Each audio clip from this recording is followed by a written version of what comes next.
So like it was said in the morning by our dignitaries on stage that perhaps very soon we'll be planning our vacations in space.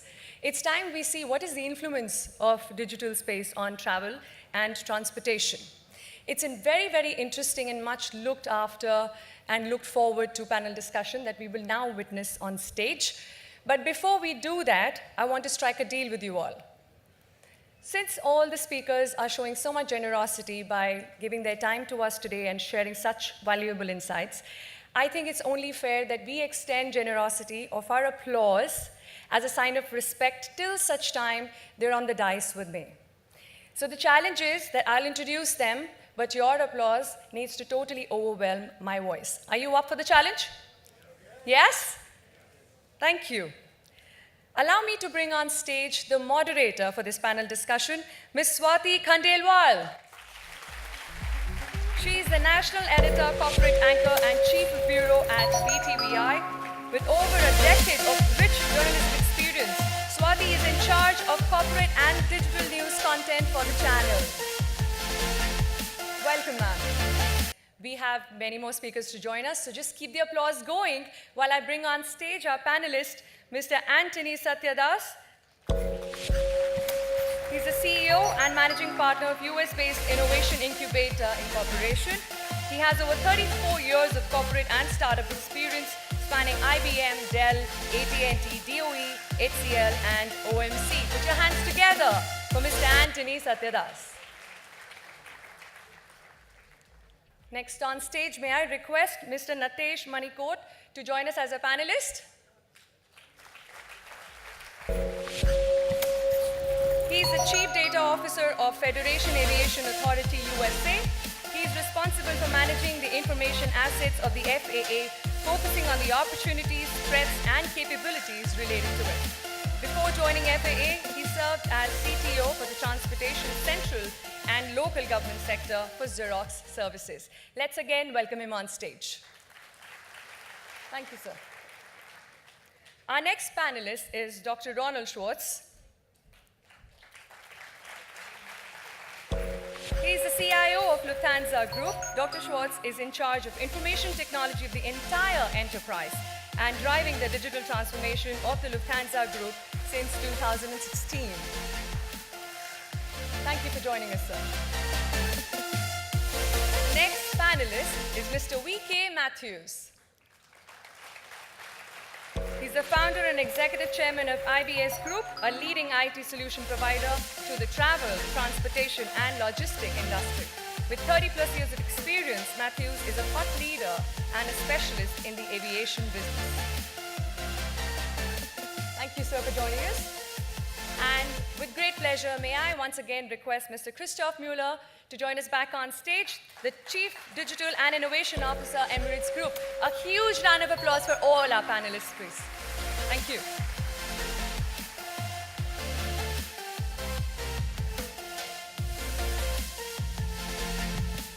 Hello. All right, thank you very much for that lovely introduction. Ladies and gentlemen, a very warm welcome, and thank you. It's my proud privilege to really moderate this very interesting session as has been spoken on, the future of travel and transportation, and in this digital world, it is going to be more exciting.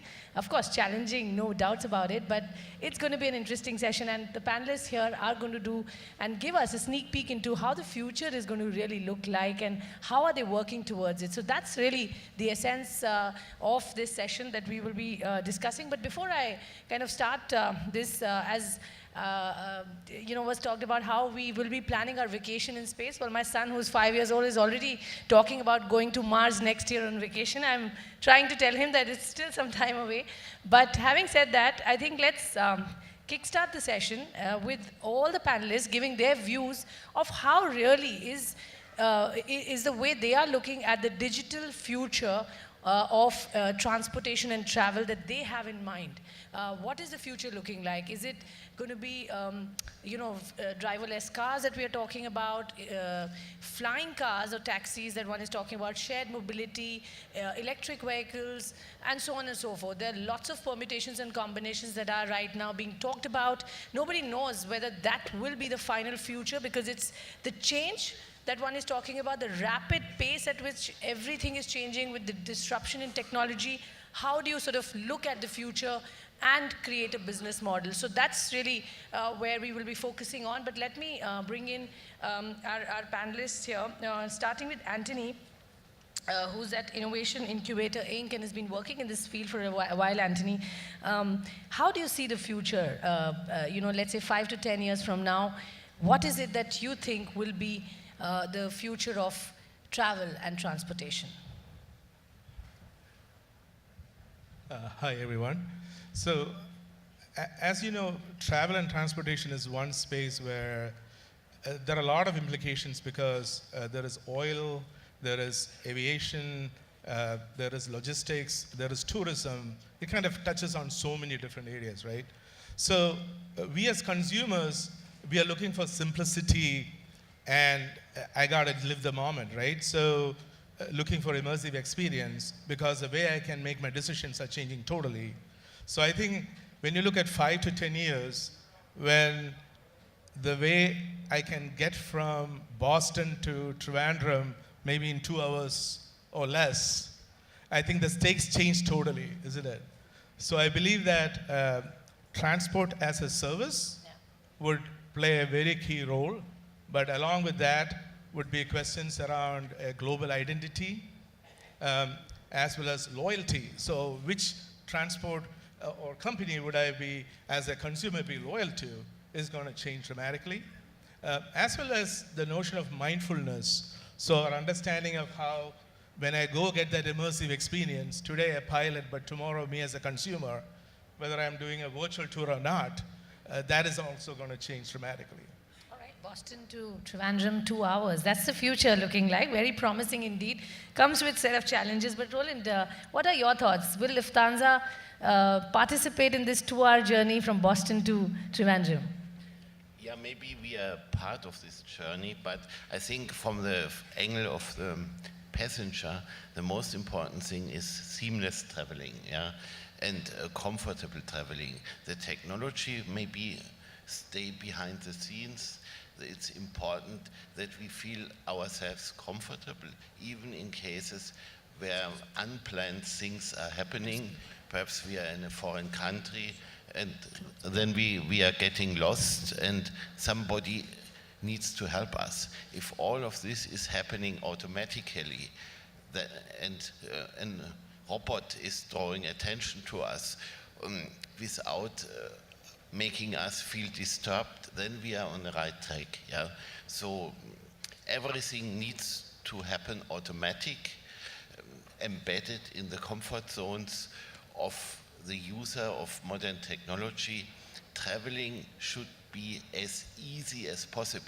And in marketing, there's a saying that ease of use is a new loyalty.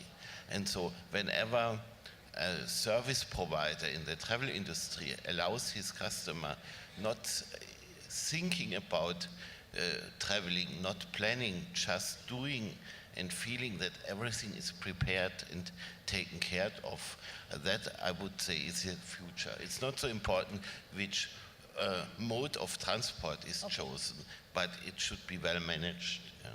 All right. So it doesn't matter what mode of transport, but it has to be comfortable, easy, and actually quite nice experience, as one is talking about. So customer, of course, is the centerpiece of everything that one does in business. And that, I think, it has to be looked at when you talk about the future, the digital future of travel. I would come to Nitesh now to understand your views and what is your future and what is your perception of the future. Thank you, Swati. Namaskaram. Future is always going to be stranger than what we expect. True. So the American baseball legend and accidental philosopher Yogi Berra has a saying, predictions are difficult, especially about the future. So that's where we are. But nevertheless, we are going to try for a few minutes. The comments which I'm going to make are my personal ones that don't reflect the point of view of my employer. I have to say that. It's a legal requirement in my documents. No, the FAA has, over the past couple of decades or so, been trying to transform the way aviation takes place with Nexton in the US and Cesar in Europe and similar efforts. There has been substantial digital transformation in aviation over the past couple of decades. But if you look ahead for the next 10 years or so, the main changes are new entrants into the market. We have talked about drones already. I did not hear all of what Christoph said, so maybe some of these things you already did mention. Small drones, 55 pounds or smaller, substantial investments going on in that space, but also people transport with vertical takeoff and landing, the Uber Elevates, the Airbus Vahana. All those things have tremendous potential. I heard Christoph mention the fact that they're dependent on a couple of significant technology challenges which would have to be overcome, substantial regulatory challenges which would have to be overcome. But if you have to be optimists, those are the primary new entrants into the airspace, including small unmanned aircraft, autonomous vehicles, a lot of commercial space launches. So the tempo of commercial space launches have increased, so that impacts the airspace. And potentially autonomy-assisted people transport for short haul, which will change transportation substantially. Those are some of the things which I think we should look forward to. Yeah, and parts of it is already being seen in the way the companies are talking about autonomous driving, and people are already piloting those models that they have sort of built on. Coming to you, Mr. Matthews, when India comes, you know, how India is playing a role in this entire context, and Kerala, as you had highlighted in the beginning of your speech, but just to emphasize on the travel piece, what is it that you as a state doing to promote the future of technology on the travel piece that we are talking about? Yeah, so if you look at travel and transportation, just to give the perspective that it's one of the largest sectors of the economy. It's about 10% of the global GDP.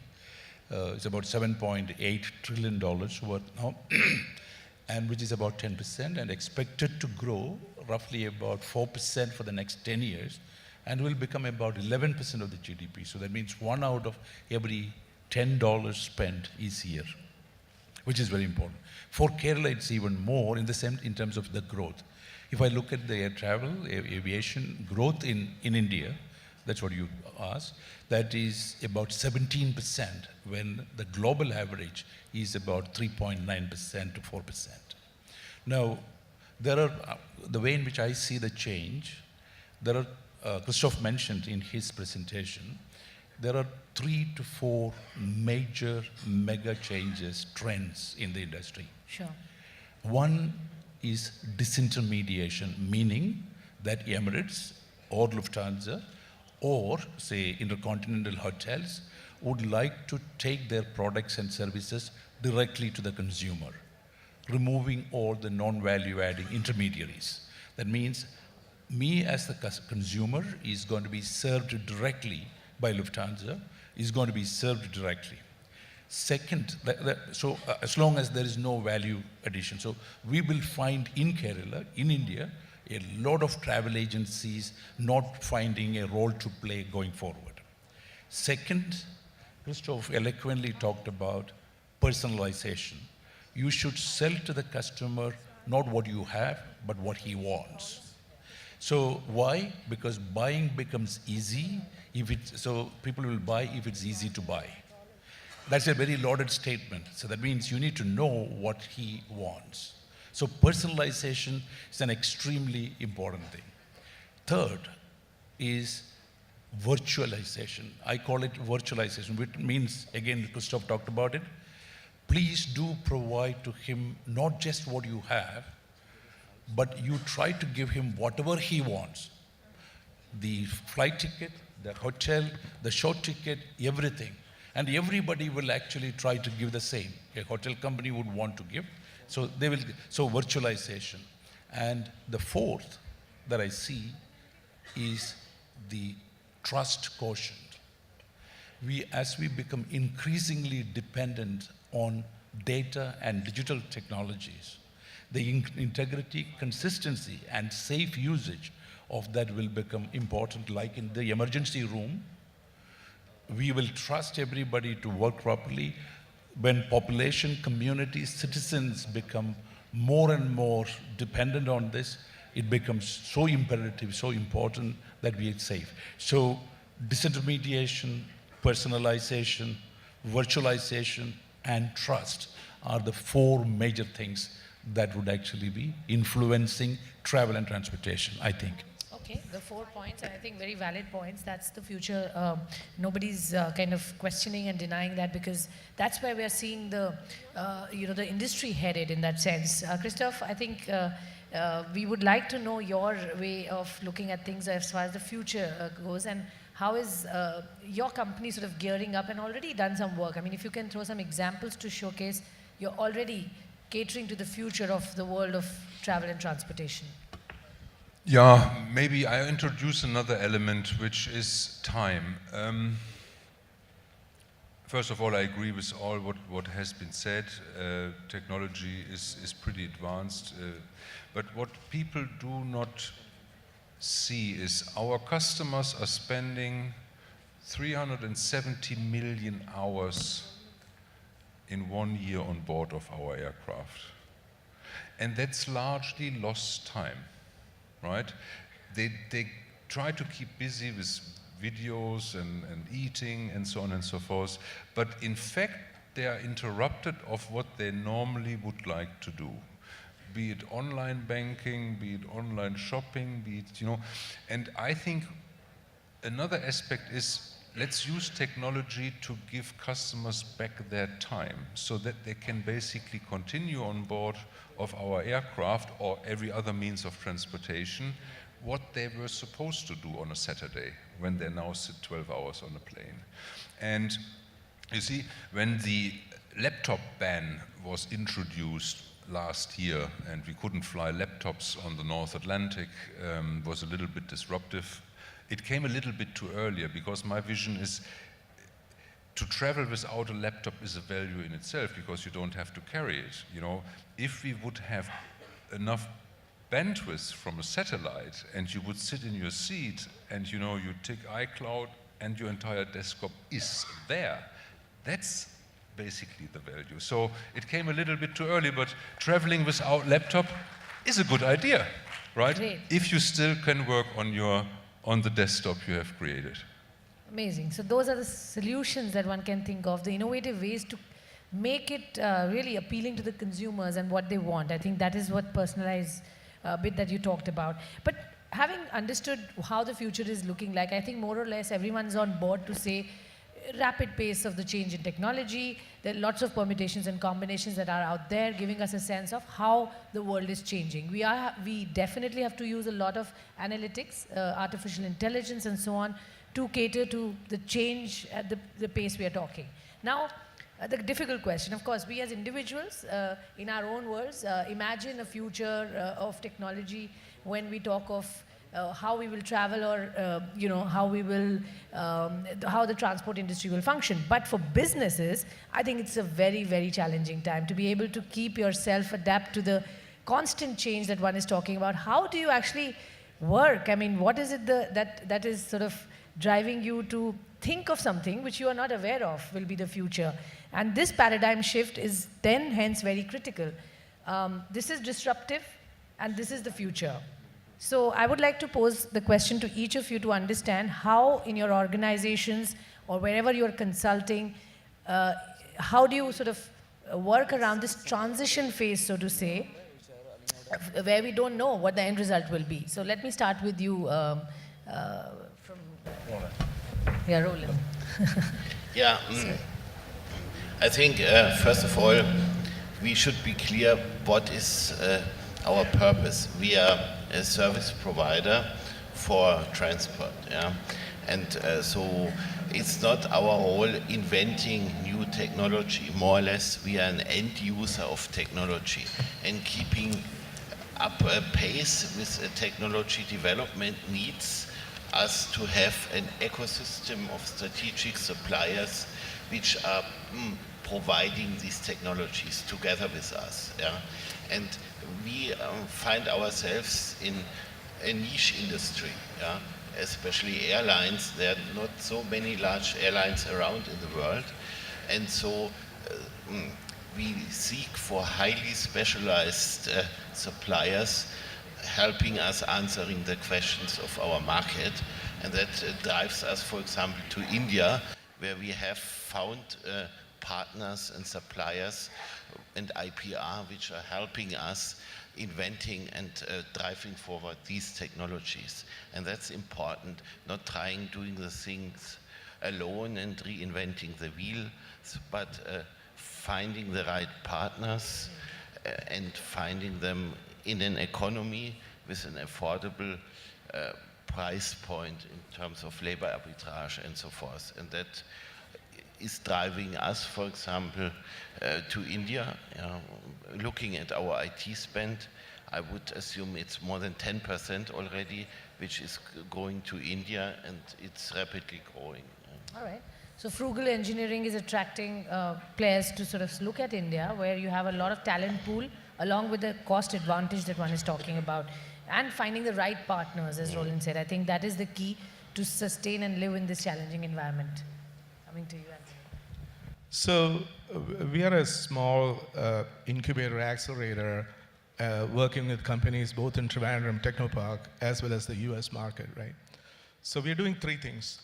One is really around the cognitive fabric that Shiv Shankar described, right? So being able to provide that cognitive fabric that allows us to then figure out the best promotion, what is the best loyalty capability, all that stuff, right?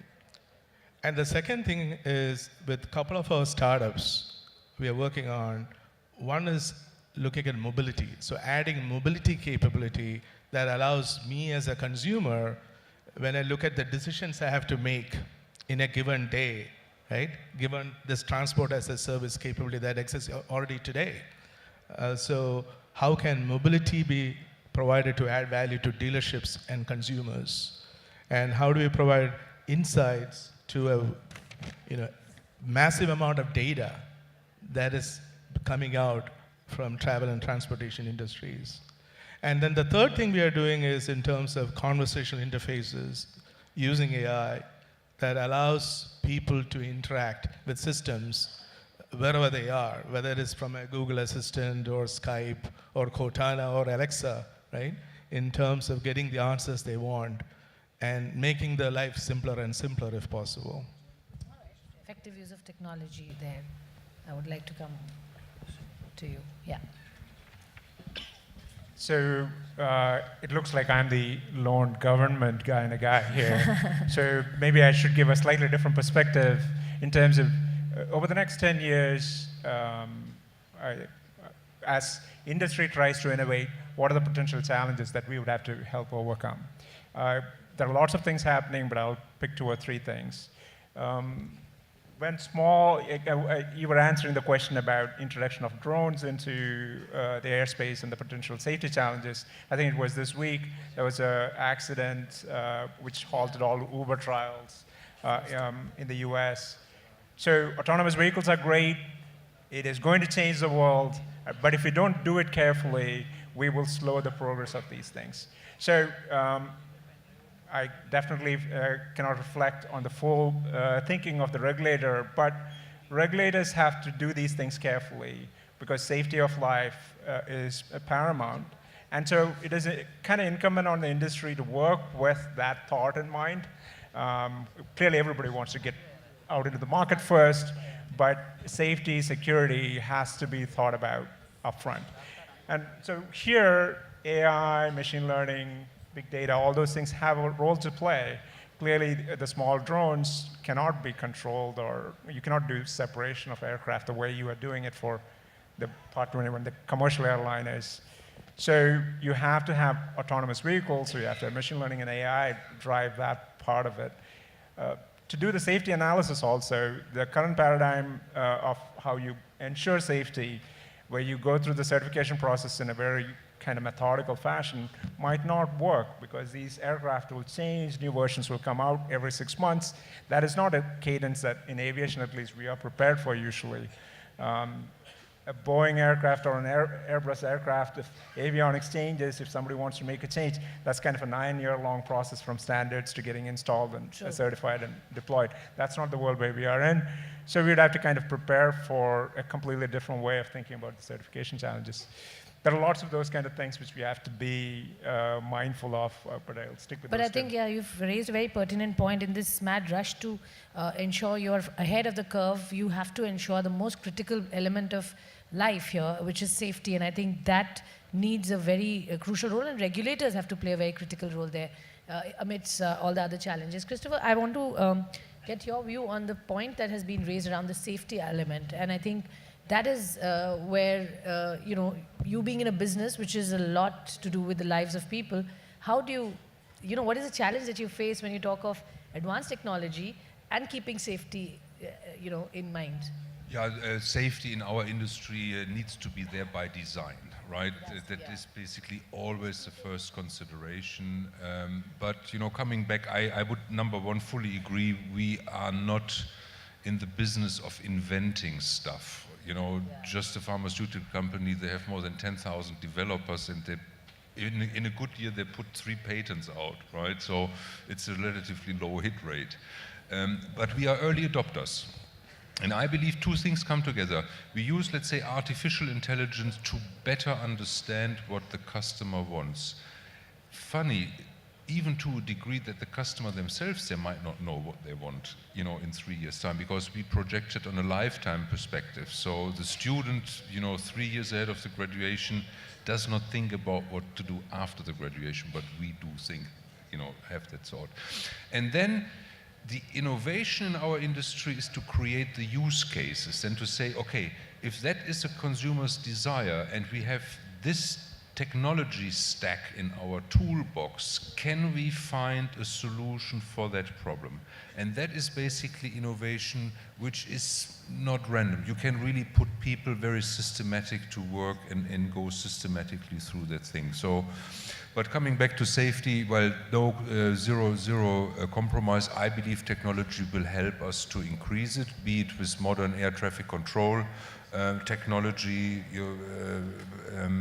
Here you mentioned New Gen in the United States, CEDA in Europe, but again also in rewriting the syllabus for the pilots, because if we systematically see the results of their flights, their simulator sessions, then we see where uncertainty lies. We can personalize and individualize training for safety personnel, not only the pilots. Same goes for the engineers, same goes for the flight attendants, same goes for doctors in hospitals, right? Sure.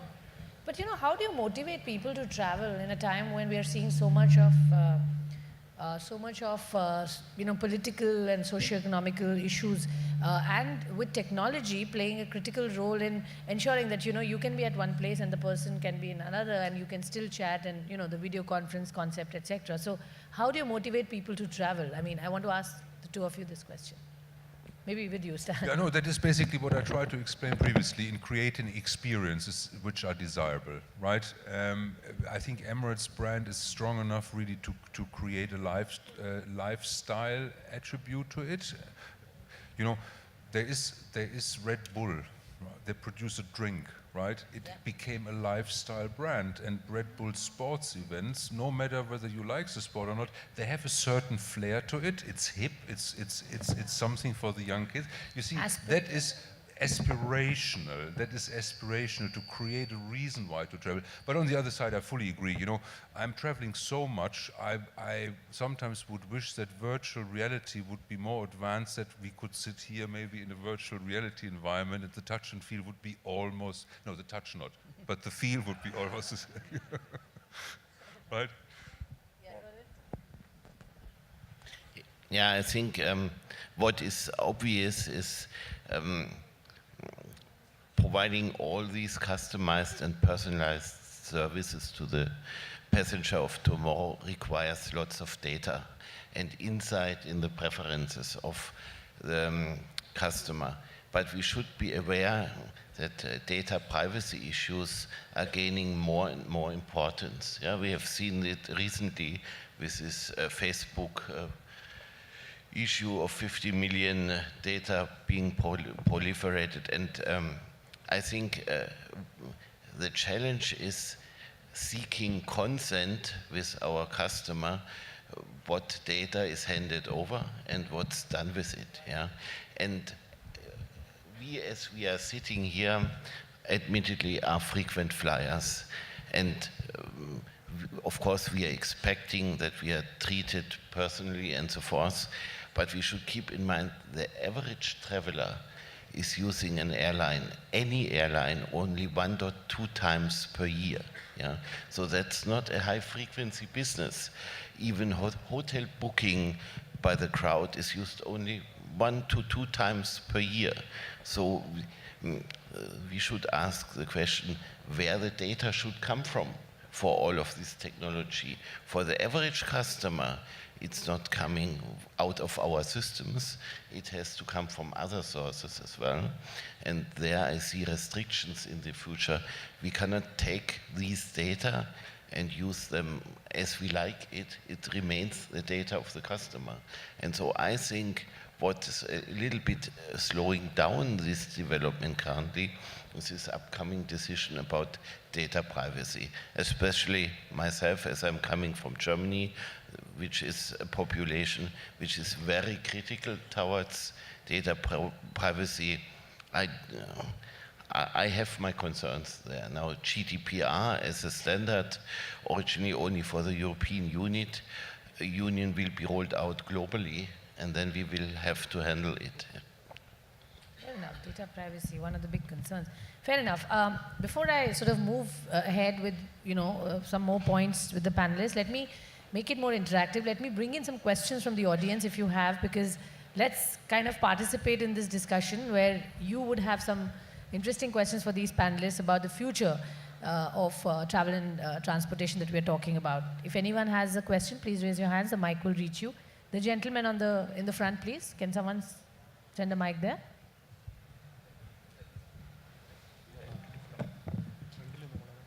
Thank you. My name is Sunny Joseph. Very interesting panel discussion. Can you just stand? Sorry, Yeah, thank sorry, you. yeah. Respectfully, sorry. Yeah, I just wanted to make a point about, we're talking basically about digital. And, the company Cognizant, they defined it as SMAC, basically interaction between social, mobile, the C, I think, is the cloud, and A is, of course, analytics. Now, that didn't seem to completely define the concept of digital, because it all has to have an end game, which is the consumer. Now, basically, what we see as the future is the consumerization of digital, right? I'm just making a point which I would appreciate if the panelists who are more informed. I'm a layman, basically, in IT, but I would appreciate if they can have their views on it. Now, when you talk of consumerization of digital, the recent problem with the recent accident we had with that cyclist being knocked over by a auto-driven car, well, I see it as a wake-up call. It is a matter of weeding out what needs to be done and what needs to be not done in AI. Now, there's definitely tremendous advantages to be going forward with AI. Well, as Mr. Christoph's graph showed regarding the spreadsheet, well, it throws up. Well, we can actually use our time for more important pursuits, So in these sort of things, maybe it's a matter of deciding whether we need to use actually substitute drivers with auto-driven cars, I mean, things like that. So it's a sort of taking out in a basket, like you put the Right. net out to sea, and then you take out the bad fish, throw it out, and keep the good fish. So, These sorry, sort of things. Yeah. we'll appreciate if you can keep Yeah. questions short and, No, I we've just understood your point. I was just giving a background about this. This is what I would like a comment on. And my one thing which I want to say in a futuristic way is, the people who are in the industry, we talk so much about congestion at airports and the many constraints we are living with in terms of, like, we have so much of capital expenditure involved. Is there any move, like we talk in terms of docking in space? I know it's a very futuristic question, but we talk of docking in space. We're talking in terms of reducing air travel. If you have a super aircraft which is actually just orbiting the Earth, and we have feeder aircraft going and meeting that, is it something which is conceivable from a safety point of view? Probably the gentleman from the Federal Aviation could throw some light on the safety aspects. Thank you. Okay, thank you. I'll appreciate if people can keep their questions really short, because we would like to invite as many people to come and ask their questions, and just be a direct question to one panelist will actually help. Nadesh. Okay, thank you. Thank you for the question. So you actually asked two questions, one on the digital transformation and about hub and spoke, docking in airspace, kind of stuff. On the digital piece, just to comment on that quickly, I think the most useful way of thinking about digital, because it conveys a lot of different messages, meanings to people when they hear digital. I think it is better to kind of think of that in terms of the business models. Vika talked about direct-to-consumer, Tesla kind of disintermediating auto dealers and going directly to the people buying it. So that's one form. Digital marketplaces, new digital products and services, digital insights. So I think it is best to kind of think about business models which are digital. So the Airbnbs, the Olas, and so forth, as bringing buyers and sellers together where you don't own the underlying assets, but the platform. I think that's a better way. Acronyms are nice. SMAC sounds good. I'd never heard of it, but I'm sure that's one way to kind of remember it. But people will make money if they really think through what business model is enabled by digital. On the question of hub and spoke, can I go from here to someplace? I think that is too futuristic. To your example about the Uber challenge in Arizona, we can paint really. Technically, anything is possible today, right? You decide that you want to build something. You can send people to Mars if you want to. You just have to decide how much money you want to spend. But in practical terms, if your average commute today is 90 minutes, back and forth is 3 hours, you're spending a month of your life on the road. Maybe there are some business opportunities there before we think about the other docking kind of things. I personally don't know of any active effort underway. Elon Musk has suggested that he can get from New York to Brisbane in half an hour. I think we should challenge ourselves with those things. But in the next 5 to 10 years, we would be lucky if the Uber elevates, the Airbus Vahanas and so forth take root. And God knows what happens in 30, 40 years.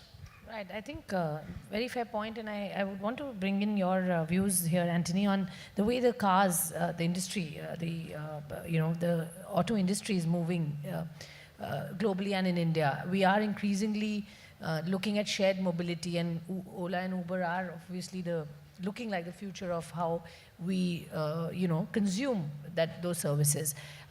How in that context, I mean, we are talking of electric cars, hybrid cars, fuel cell cars, and whatnot. I mean, nobody knows where does the final technology will sort of stabilize. So in that context, how challenging is the electric vehicle, or let's say the auto industry looking like? We've talked about aviation so far. Why don't you throw some light on the auto? Sure. So I think if you look at the auto industry, right, there are a couple of aspects here, right? One is all about the dealerships and their concern, oh my gosh, like Tesla is selling direct. So does it mean that in the US there are 17,000 car dealerships? Are they going to go away? right? But the reality check we are seeing currently is that they're not, right? They're there to stay.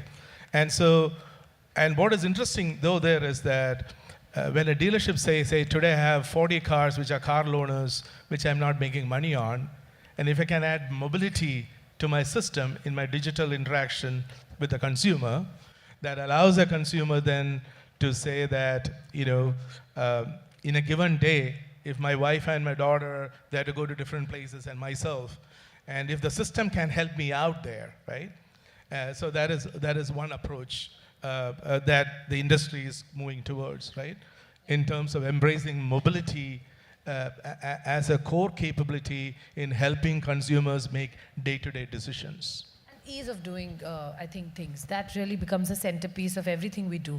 So the Yes. moment there's just technology brings along with it the ease of getting things done. I think that obviously has to be thought through entire business cases that one is making.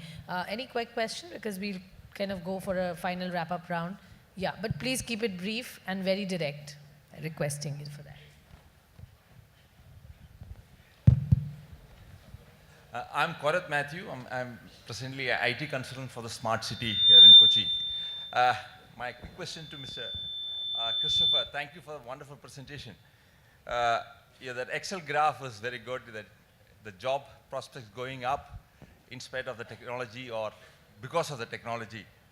So my quick question to you is like this. See, we have already described that we have the best of Human Development Index, and most of the CMM level 5 companies in the world emanate from India. And with this technological advances, on behalf of all these youngsters here, we have a demographic advantage here. And how do you see the job prospects going up in India, especially in Kerala, vis-a-vis the rest of the world?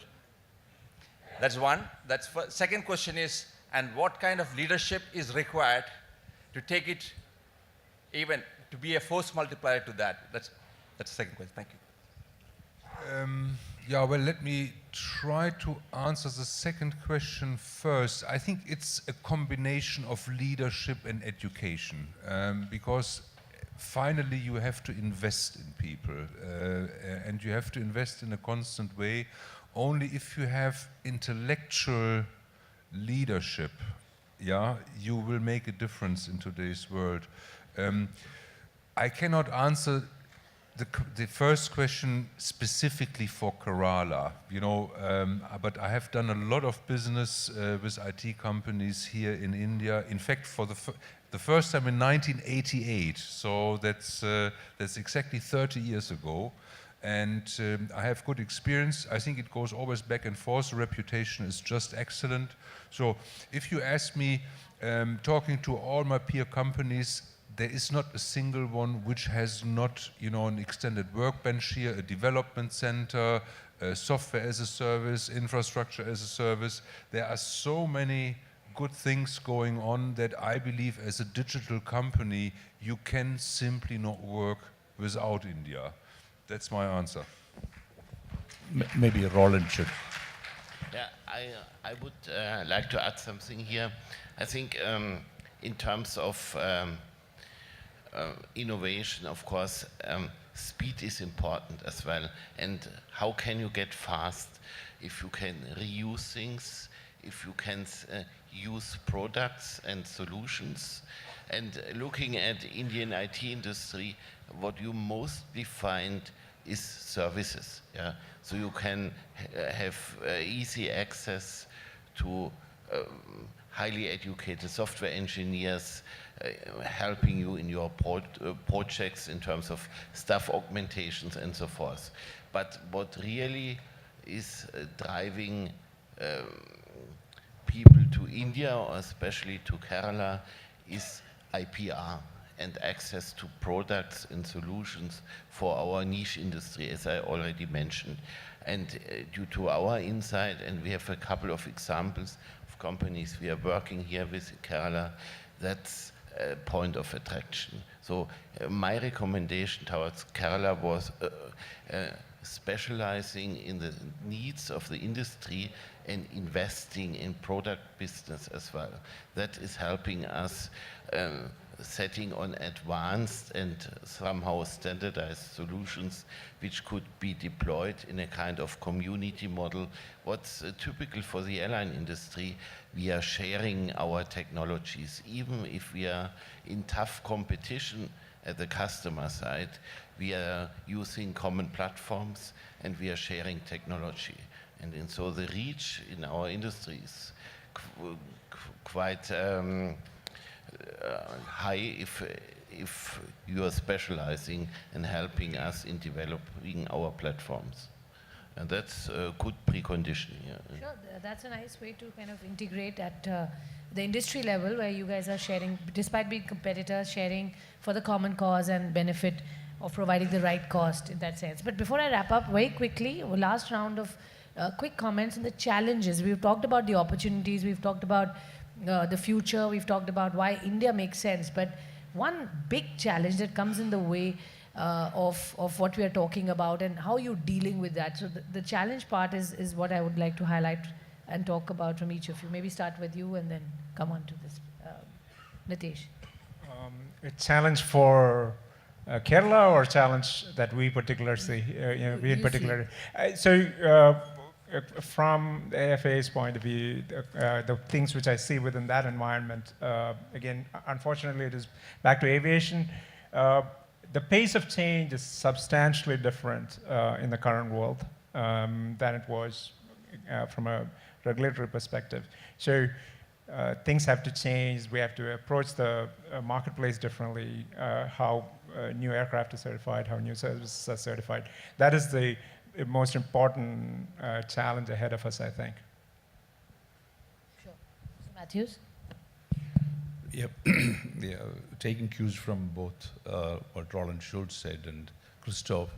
See, the jobs and the skills required for tomorrow are going to be very different from what it is today and it was in the, For instance, it's very clear that we don't have stenographers and typists and lift operators now, but we will have millions of people required for information security, data security, and also for data sciences to be able to use data for future.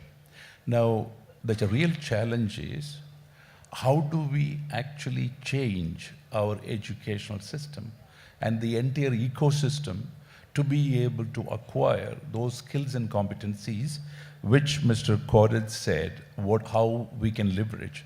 And that is the challenge. And that is a challenge for the government to do a manpower planning as what will be the future society, and also for then the academia to take on and the industry to actually work together so that we will have the skills that we need. That's the real challenge, Roland. Yeah, I would admit that especially cybersecurity is a field of employment, because as a company, you are always in a situation of an asymmetric threat.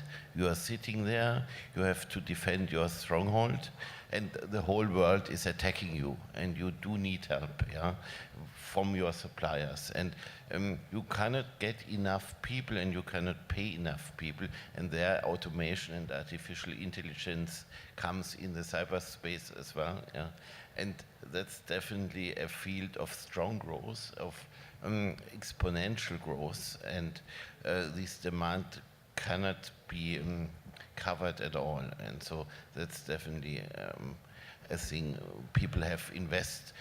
Often it's neglected that with all of this technology, there comes a threat as well, which needs to be covered in a symmetric manner. And insofar, absolutely consent. I would, sorry, just, I know Dr. Schultz has prepared a presentation specifically for Keralites.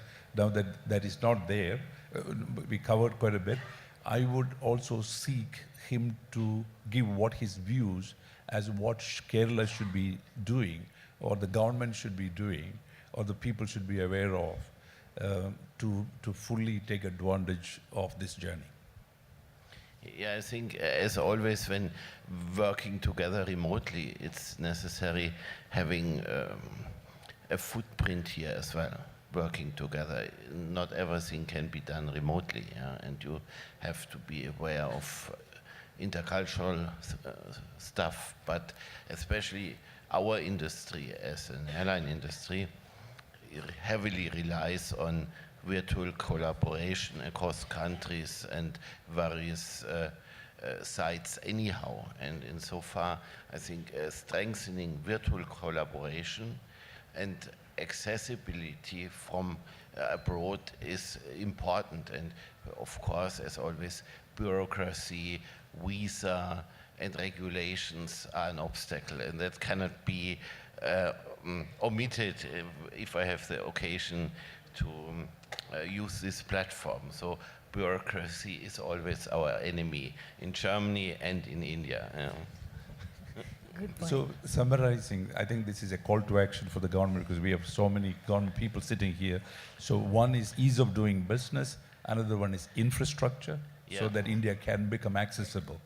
And bureaucracy is ease of doing business. Sure. Yeah, I see two big challenges in our age. Number one, to stay ahead of the game. The longevity of companies obviously is shortening. Our longevity is extending, but the longevity of companies is shortening. If you miss one technology cycle, if you miss one iPhone release, that is one thing. That puts a lot of pressure on companies. The second one is really scary because it seems to be that in our world the winner takes it all. The consolidation is frightening. You have basically two large mobile phone manufacturers. You have in the travel sector a duopoly between Priceline.com and Google. You know, they share 80% of the market. So what I'm saying, there are big beasts and there is very little room for small players. So market entrance will be extremely difficult even if you have an overwhelmingly good idea, because the risk that you are taken over is just stunning. You can go through each and every sector, but there are less than 10 companies really in the leading modern products you have. And the same is predictable for electric cars and all that. That's, I think, is frightening. Fair enough. That's a fair point. Anthony, last word from you. Yeah, so as we work with startups, right, one thing we are finding challenging is the lack of a good sandbox, whether it is around data, whether it is around domain IQ. So for example, can we make use of Smart City Kochi as a sandbox, right? So that is one thing I see as a challenge. But also I see as an opportunity, like many of us, when we went to the US, it was all about the notion of a green card. Gee, what if there is, imagine a Kerala green card, where we could attract people to come here and not only make use of the knowledge industry, but also nature and health, both wellness and sickness. So that is the opportunity I see. Absolutely. I think where there are challenges lies the opportunity. It is very well said on how India is obviously playing a big role, where you're seeing these global companies looking at India and really enhancing its presence and looking at the leveraging of the opportunity that India throws, and Kerala, as has been talked about, of what the government is trying to do here, the future that we are discussing here. Thank you very much indeed for your time, all the panelists, and thank you for being lovely, patient audience. Thank you very much. What an inspiring interaction on the opportunities and challenges in the travel and transportation industry in digital times. To formally extend our appreciation and show our gratitude, I invite Mr. V.K. Matthews, who's also on the panel, to please step up to the center stage and present a memento each to our panelists. First, Mr. Natesh Manikoth.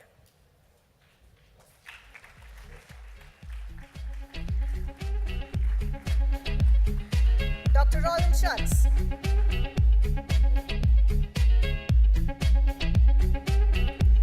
Mr. Christoph Muller.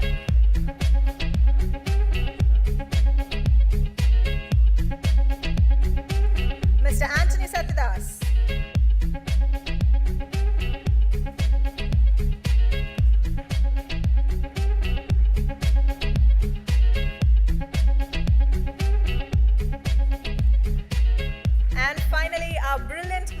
here Ms. Swati Khandelwal.